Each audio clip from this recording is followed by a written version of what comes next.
Good morning, or afternoon, or evening.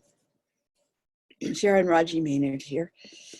And I want to suggest that we have an amazingly unique opportunity right now here in April 2020. I'm not telling you anything you don't know. We are being given the opportunity to plant a new orchard, a new forest, for our children, our grandchildren, our great-grandchildren. That has never happened before. Not in my lifetime. Maybe way, way, way back, generations ago.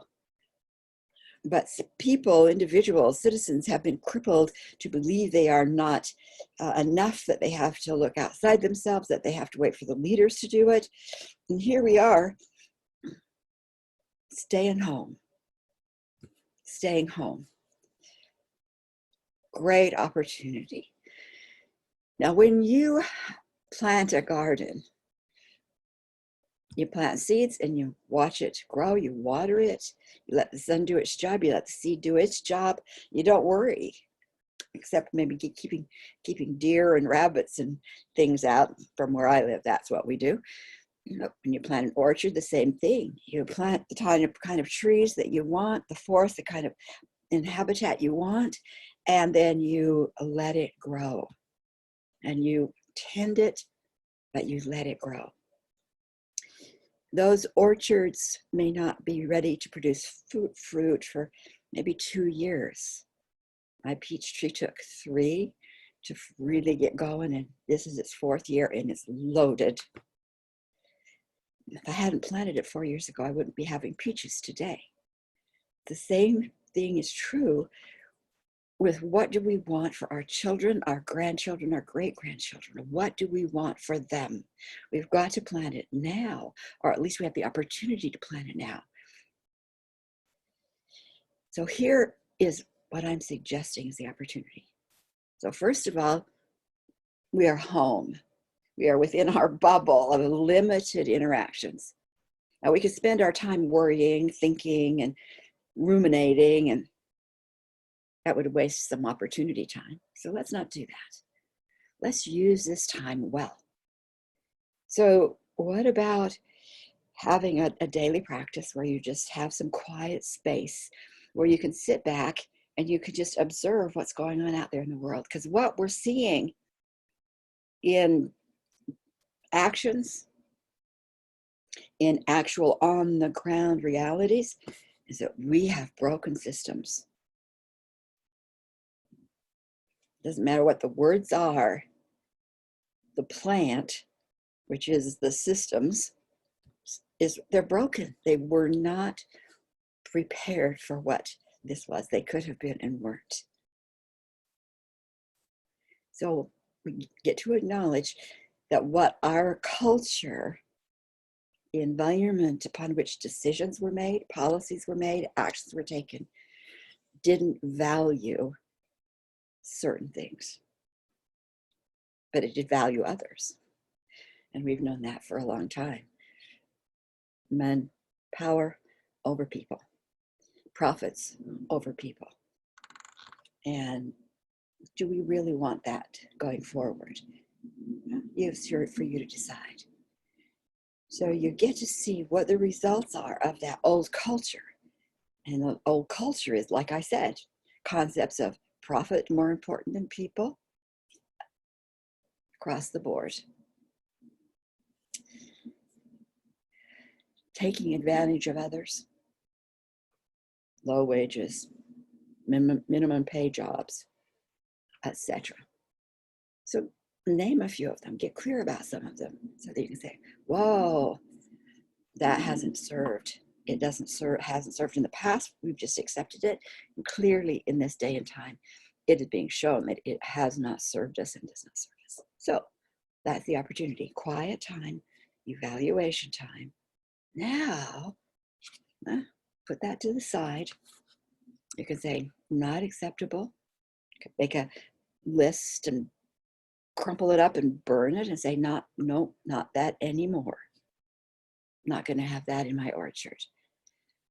Okay, then you're going to apply laws, universal laws. The universal law said you as an individual, I as an individual have personal choice to declare for myself, for my life.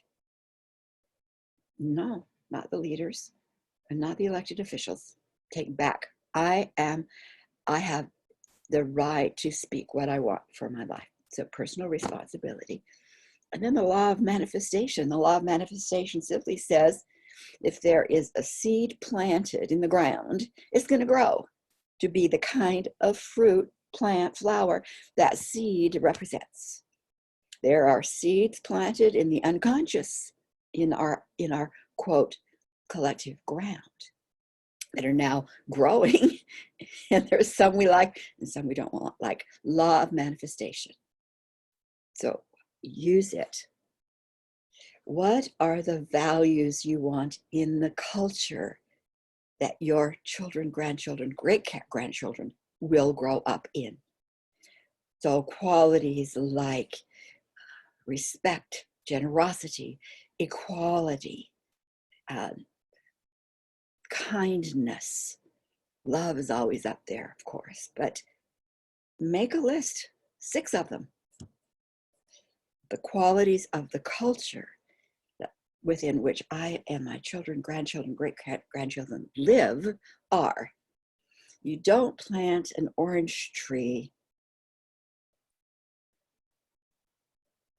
in nothing. I mean, you just don't let it sit and think maybe it will grow. If you're going to plant it, you have to claim that it's growing. Now, it may not produce fruit yet, but you got to get that in the ground. The same thing with a statement. The culture and the values of the culture for myself, my children, and grandchildren are respect, generosity, kindness, honesty, etc. 6 of them. What are they? And then use processes that will plant the seed. I use a reality shift process.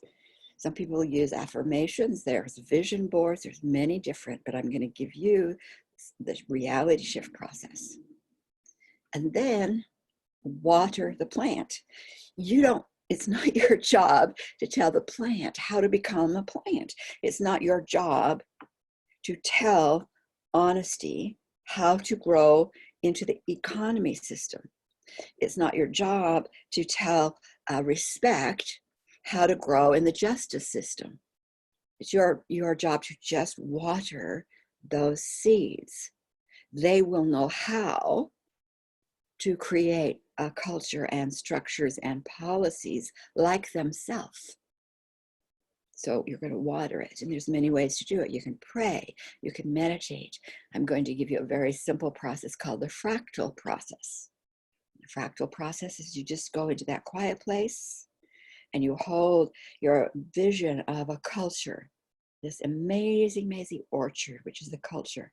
And you've planted the seeds of joy and respect and honoring and honesty and integrity. And you can see them as trees, and they're growing, and they're growing, and they're growing, and they're starting to flower. And oh my gosh, there they are. And you see them grown 2 years down the road, grown 3 years down the road, fruit. That's the bigger picture. And then with a fractal, you just say, what is the symbol, smallest piece of the bigger picture? What's a symbol that would hold all of that? And you'll just let your imagination show you a picture. It might be a smell for you. It might be a color. It might be a little teeny picture. It might be a clock. It might be a book. You don't need to understand why the symbol is what it is. That's the symbol. And in fractals, the symbol holds everything. And if you focus on the symbol, it energizes everything. So that every day, 5 minutes a day, you can just breathe and see your grandchildren, your great-grandchildren, yourself watching them. And then you focus on that symbol. And let it be energized. See it become alive. Fractal process. These are laws.